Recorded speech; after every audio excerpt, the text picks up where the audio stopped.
Friends welcome to my channel Mazhar kirana store. Friends ये शान घी पे update है। शान घी की पेटी मैं अभी लेके आया हूँ और लाके ही मैंने सोचा कि आप लोगों के साथ ज़रूर अपडेट दूँ, आप लोगों के साथ ज़रूर शेयर करूँ।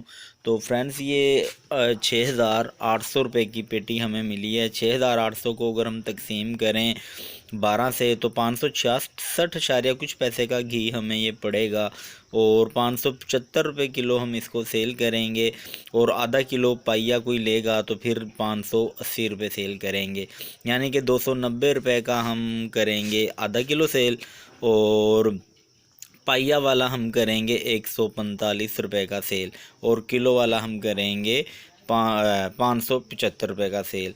तो फ्रेंड्स अब तक की यही अपडेट है और भी ऐसी अच्छी अच्छी अपडेट्स के लिए हमारे चैनल को सब्सक्राइब कर लें और इसके साथ जो बेल का आइकन है इसको भी लाजमी क्लिक करें ताकि मैं जैसे ही कोई न्यू अपडेट दूं तो उसका नोटिफिकेशन आप लोगों को मिल जाए।